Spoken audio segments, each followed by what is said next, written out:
যেতে পারলাম না। এটা নিয়ে আমার একটা বরাবরই দেখুন আমি আপনাদের দাবি মেনে নিই। ডক্টর তুহিন মালিক মাঝামাঝি জায়গায় এটা হবে। আওয়ামী লীগ নেতৃবৃন্দ বলছেন যে সরকারের বৈধতার প্রশ্নটি যে বিরোধী দলের নেত্রী বলছেন যে আজকে থেকে এই সরকার অবৈধ, সেখানে তারা প্রশ্ন তুলছেন যে সরকার যদি অবৈধ হয় তাহলে তিনি কিভাবে বিরোধী দলের নেত্রী থাকেন, তিনি কিভাবে পতাকা করেন, যে অন্য বিতর্ক। কিন্তু তারা বলছেন যে 24শে জানুয়ারি পর্যন্ত তাদের একটা বৈধতা আছে। আবার সংবিধান নিয়ে যারা কাজ করেন, লেখালেখি করেন, তাদের কারো কারো বক্তব্য হচ্ছে যে বৈধতা 24শে জানুয়ারি পর্যন্ত থাকলেও নৈতিকভাবে আসলে যে সরকারটি 26 অক্টোবর পর্যন্ত ছিল, তারা যেভাবে অ্যাক্ট করেছে, যেভাবে বিহেভ করেছে, নৈতিকভাবে 27 তারিখ থেকে তারা সেটি করতে পারে না। জাস্ট একটা ইন্টারিয়াম গভর্নমেন্ট হিসেবে রুটিন ওয়ার্ক করবার জন্য তারা আছেন। আসলে সংবিধান কি বলে? মানে আমাদের হচ্ছে কি সংবিধান কি বলে সেটা আমরা যদিও এক একজন আগে আমরা বলছি না, আমাদের নেতা নেত্রীরা কি বলছে সেটাই এখন সংবিধান। সংবিধান তো এক একজন এক এক রকম একেবারেই ক্ষমতাসীনদের নির্বাচনী দলীয় হ্যান্ডবুকে পরিণত করে ফেলেছে, কাটাছেড়া করে। আপনি বলছেন আইনের কথা, সেখানে কি বলে?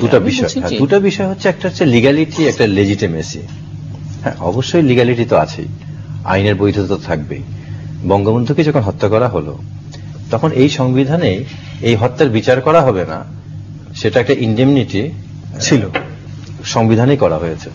তো এটাকে কি বলবেন, লিগ্যালিটি না লেজিটিমেসি? লিগ্যালিটি, লিগ্যাল ছিল, কেউ তার বিচার করতে পারেনি। এখন যদি বলেন এটা বৈধ, বিচার করতে হচ্ছে সেটি তুলে দিয়ে। হ্যাঁ, এখন যদি ওই সময় পর্যন্ত যদি বলেন যে এটা বৈধ, সংবিধানে বঙ্গবন্ধুর বিচার কেউ করতে পারবে না, এটা বৈধ, তা তো বলতে পারেন না এটা বৈধ। হ্যাঁ, এটা বৈধতা নাই, লেজিটিমেসিতে প্রবলেম আছে। এক্স্যাক্টলি এই অবস্থাটা সৃষ্টি হয়েছে এখন। আপনি সংবিধান নিজের মতো করে করে ফেললেন, এবং বিশ্বাস করেন আমি আপনাকে বলছি, যেভাবে সংবিধান করা হয়েছে 75 সংশোধনীতে, আল্লাহ যদি শেখ হাসিনাকে বাঁচিয়ে রাখে এবং যতদিন উনি বেঁচে থাকবেন ততদিন প্রধানমন্ত্রী থাকতে পারবেন, এমন ব্যবস্থা উনি করেছেন। তাহলে কি আপনি এটাকে বৈধ বলবেন না বৈধতা বলবেন? লেজিটিমেট আর লিগ্যাল আছে। তো এটা তো সংবিধান যেভাবে তৈরি করেছেন, উনি তো শুধু 24শে জানুয়ারি না, উনি তো, আমি তো বললাম 2021 পর্যন্ত আমি একটা ফর্মুলা দিয়েছিলাম, উনি থাকতে পারবেন, ওনার এই ভিশনটা রয়েছে, এবং এটার জন্যই হয়তো উনি সংবিধানকে এভাবে কাটাছেড়া করেছেন। তো আসল কথা হচ্ছে যে লেজিটিমেসিতে কোথায় আসছে? লেজিটিমেসিতে এরা দুটা ভুল করে ফেলেছে। ওই মাননীয় সাংসদ আছেন, ওনারা নিজেরাই ভুলটা করেছেন। 75 সংশোধনী যখন করলেন তখন ওনারা এত খেয়াল করেননি, কারণ শেষ কার্ডটা তো প্রধানমন্ত্রী খেলেছেন, ওনারা জানতেন না কি ঘটছে ঘটনাটা। ওনারা করেছেন যখন 123(3) করেছেন, কতে বলেছেন যে 90 দিন আগে নির্বাচনের শিডিউল 90 দিনের মধ্যে করতে হবে। এটা কোনো সমস্যা নেই, 90 দিনের আগে হতেও পারে, তখন পার্লামেন্ট থাকবে কি থাকবে না সেটার প্রশ্ন না। যখন 72 ওয়ানটাও ছিল 72, যখন প্রভাইসোটা করা হলো 71 2-এ, প্রভাইসোটা বলে দিয়ে দেওয়া হচ্ছে যে এই যে আমাদের মূল সংবিধানে একটা অধিবেশন সমাপ্তি থেকে আরেকটা অধিবেশন ডাকার 60 দিনের যে বাধ্যবাধকতা, সেটাকে 90 দিন করে 60 দিনের বাধ্যবাধকতাকে রহিত করে দেওয়া হলো। তার মানে হচ্ছে যে এই 71(2)টা 123-কে সাপোর্ট দেওয়ার জন্য করা হয়েছে। এবং পরিষ্কার, যদি এটা না করা হতো, এটা করাই হয়েছে 90 দিনে যাতে কোনো শুধুমাত্র নির্বাচনকালীন সরকার থাকে। এবং আশ্চর্য মজার বিষয় হচ্ছে, আমি গতকালকে এটা বাংলাদেশ প্রতিদিনের এটা একদম অত্যন্ত গুরুত্ব সহকারে তারা ছেপেছে যে 27-এর পর 90 দিন যেদিন থেকে শুরু হবে সেদিন থেকে পার্লামেন্টের সেশন অবৈধ হয়ে যাবে। পার্লামেন্টের কিন্তু আমরা জানি যে 7ই নভেম্বর পর্যন্ত পার্লামেন্ট সেশন চলবে। সেটাই বললাম যে কার্য উপদেষ্টা কমিটি 7ই নভেম্বর করলো কিভাবে করে, যেখানে সংবিধান পরিষ্কার বলছে যে 90 দিনের মধ্যে আপনাকে নির্বাচনকালীন সরকার। শুধু তাই না, আমাদের আরপিও কি বলছে, আচরণবিধি কি বলছে, ইলেকশন কমিশনের প্রত্যেকে বলছে 90 দিনের নির্বাচনকালীন সময়টা 90 দিন। এখন আমাদের আর্টিকেল প্রকাশ হওয়ার পর সিইসি কালকে মিটিং করে বললো যে না, আমরা এটাকে 45 দিনে নামিয়ে নিয়ে আসবো।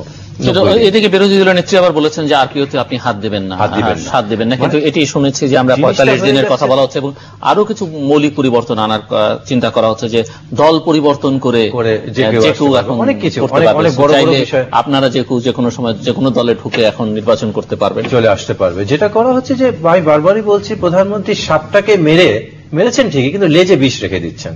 এই যে ফোনের ব্যাপারও তাই, উনি সাপ মেরেছেন, কথা তো বলতে হয়েছেই তাকে, যে প্রেশারই হোক না কেন, কিন্তু লেজে বিষটা রেখে দিয়েছেন, শর্ত যোগ করে দিয়েছেন শুধু বিএনপি আসবে, কিংবা এমন সময় বলেছেন যাতে কোনো হরতাল প্রত্যাহার না করতে পারি। এই যে বিষয়গুলো, যেটা এমপি সাহেবও বললেন যে বিএনপি এই সক্ষমতাটা নাই, আন্দোলন করতে পারবে না, কারণ জন্ডিস আক্রান্ত তারা সবসময় সবকিছু হলুদই দেখবে। যাদের জন্ডিসে আক্রান্ত তারা কিন্তু সব হলুদই দেখবে। তো এই সরকারের হয়ে গেছে কি, যখন তারা বারবার প্রভোগ করছিল বিরোধী দলকে যে তোমরা সহিংসতায় আসো। তারা কিন্তু খালেদা জিয়ার অনেকগুলা দুর্নামের মধ্যে একটা বড় দুর্নাম হচ্ছে যে উনি আলটিমেটামই দিয়েছেন, আন্দোলন করতে পারেননি, কোনো হরতাল দেননি। ওনারা সেটা চেয়েছিলেন যে আমি যতদূর মনে হয়, আপনার এই প্রোগ্রামে আমি এসে বোধহয় 1 বছর আগে বলেছিলাম যে পাকিস্তানে যেদিন নির্বাচন হলো, আমি বলেছিলাম এটা থেকে বিরোধী দলের নেত্রী শিক্ষা নেওয়া উচিত। কি, নেওয়াজ শরীফকে কেন মানুষ ভোট দিল? কারণ উনি বিরোধী দল থাকা অবস্থায় মানুষকে কোনো কষ্ট দেয়নি। আমি তখন বলেছিলাম 1 বছর আগে, মাননীয় বিরোধী দলের নেত্রীকে আমি অনুরোধ করছি উনি যেন এই শিক্ষাটা নেন, মানুষকে যাতে কষ্ট না দেন, তাহলে ওনার জনসমর্থন বাড়বে। তো এই বর্তমান আওয়ামী লীগ সরকার হাতে কিন্তু কোনো কার্ড নেই, সমস্ত কার্ড ওনারা খেলে ফেলেছেন, সব শেষ। একটা মাত্র কার্ড রয়েছে, যেটা হচ্ছে জঙ্গি কার্ড। যে কোনো ভাবেই হোক না কেন বিরোধী দলকে যদি জঙ্গি প্রমাণ করা যায়, তাহলে দেশে বিদেশে এই সমর্থনের দ্বারা এদেরকে আর ক্ষমতায় আনা যাবে না। যার ফলশ্রুতিতে কিন্তু বারবার বলা হচ্ছিল 25 অক্টোবরে শিবিরের সুইসাইড স্কোয়াড আছে, এরকম হাজার হাজার মানুষ আসবে, বোমা মেরে সব উড়িয়ে দিবে। এবং আজকে এই বোমাগুলোর কথাও দেখেন, মেম্বি সাহেব ঠিকই বললেন, তাপস যেভাবে থাকে, ব্যারিস্টার তাপস গুলশানে তার সুরক্ষিত বাড়ি, ওই এলাকায় আমরাও ঢুকতে পারি না রোডে ব্যারিকেড দিয়ে, সেখানে একটা ককটেল ফুটাচ্ছে। আপনি জাজেস কমপ্লেক্সে তো আমাদের মতো লয়াররা পর্যন্ত ওখানে ঢোকার কোনো সুযোগ নাই, সেখানে জজ সাহেবের বাসায় মারলো। কিন্তু মারছে কেন? উনি ঠিকই বলেছেন যেটা কাঁচা হাতের কাজ করেছে এই কারণে যে আপনার মনে আছে কিনা, এটা দেখানোর চেষ্টা করা হচ্ছে যখন গেইমে পারছে না সরকার, তখন এটা জঙ্গি কার্ডটা খেলা হচ্ছে যে না এরা জঙ্গি। কিন্তু বিরোধী দল কিন্তু কোনোভাবে এই ফাঁদে পা দিচ্ছে না, মারামারি করছে না, হরতাল করতে চাইছে না। চাইলে তো তাদেরকে জঙ্গি বলে এই কালারটা দিয়ে দেওয়া হবে। আমরা মনে আছে কিনা হাটহাজারিতে মৌলানা আপনার ইসাক সাহেবের যে মাদ্রাসায় যে বোমাটা ফুটলো, এটাকে মিডিয়া দেখানো হলো যে কি হেফাজত বোমা তৈরি করেছে, চট্টগ্রামে বোমা মারবে। এই তো প্রতিদিনই শুনছি মারবে। আর আমাদের আইন শৃঙ্খলা বাহিনী এত ভালো, ওরা কিন্তু মারার আগেই ধরে ফেলছে, আজ পর্যন্ত মারতে পারেনি। আমরা চাইও না মারুক, কিন্তু ধরে ফেলেছে। ধরে যেটা বলা হচ্ছে, দেখেন ওখানে 3টা গ্রেনেড পাওয়া গেছে, তাজা গ্রেনেড। তাহলে আপনি একটা জিনিস দেখেন, একটা গাছের ডালে 5টা পাখি বসে আছে। ওনারা ওই জঙ্গিদের ধরতে বেশ পারদর্শী, কিন্তু সাগরণীর হত্যাকারীকে ধরতে পারে সেটা তো আছে। আমি উদাহরণটা দিচ্ছি, ওই হেফাজতের নেতার মাদ্রাসায় যে বোমাটা ফুটেছে, একটা গাছের ডালে 5টা পাখি আছে। আপনি একটা গুলি করলেন, একটা পাখি মারা গেল, বাকি রইল কয় পাখি? একটাও থাকবে না, সব তো উড়ে চলে যাবে। তাহলে ওই মাদ্রাসার ভিতরে একটা রুমের মধ্যে 5টা গ্রেনেড আছে, 2টা গ্রেনেড ফুটেছে। এই 2টা গ্রেনেড ফোটার কারণে খাট, পালং, ফ্যান, দরজা, জানলা সব দুমড়ে মুচড়ে গেছে, নিঃশেষ হয়ে গেছে। 3টা গ্রেনেড অক্ষত অবস্থায় পাওয়া গেল। তাহলে কি বুঝবেন? এই যে পুরো দেশটাকে, জাতিকে, মুসলমানদেরকে এই যে জঙ্গি খেলার মধ্যে নিয়ে যাচ্ছে সরকার, যেটা পাশ্চাত্যরা করছে, ইসরায়েল যে কাজ করছে, মুসলমানদেরকে যেভাবে সন্ত্রাসী বলে প্রমাণিত করতে যাচ্ছে, এই সরকারও মুসলমানদেরকে একটা সন্ত্রাসী জঙ্গি গোষ্ঠী হিসেবে পৃথিবীর কাছে দেখিয়ে ক্ষমতায় থাকতে চাচ্ছে। যার ফলশ্রুতিতে যেটা বলছে, ওরা বাহাদুরি করছে সরকার এই একই কারণে, যে তোমরা কোনোভাবে ট্র্যাপে পড়ো। এই যে বোমাবাজি করে দেখানো হচ্ছে, একটাও তো কিছু হচ্ছে না, জাস্ট বোমাগুলো ফোটানো হচ্ছে। কোনোভাবে বিরোধী দলকে জঙ্গি করে ফেলতে পারলেই তারা সুরক্ষিত হয়ে গেল। হামিদ কারজাইয়ের মতো আজীবন ক্ষমতায় থাকবেন।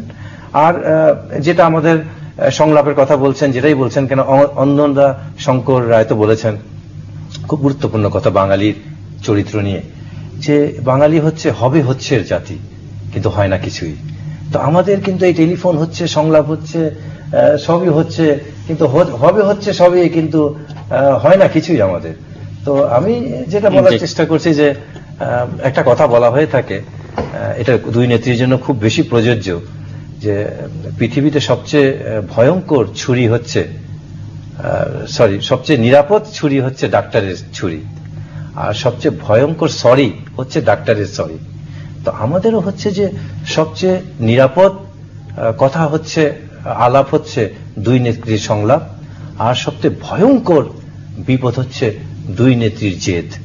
তো এইটা পারস্পরিক, এই 2 জনের জেদ যদি না কমে, একে অন্যের প্রতি বিরাগ ভাজনতা, জি। তাহলে আপনি যতই সংলাপ করেন না কেন এটা জায়গা মতো এসে শেষ হয়ে যাবে। আর যেটা মূল দায়িত্ব তো সরকারের, আপনাকে এটা মনে রাখতে হবে, কারণ ছাড় তো দিবে সরকার। সরকার নিজে সংবিধানকে লঙ্ঘন করেছে, নিজের মতো করে করেছে এবং এক রোখা ভাবে এটা করেছে।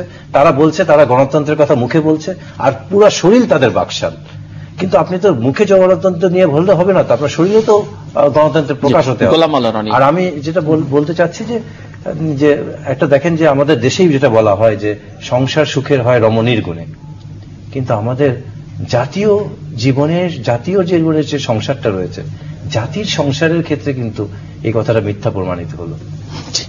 গোলাম আল্লাহ রনি, এই যে সংলাপ বা সমঝোতার সবাই আশাবাদী, সারাক্ষণই আমরা টেলিভিশনে দেখছি, সংবাদপত্রে দেখছি, বুদ্ধিজীবীরা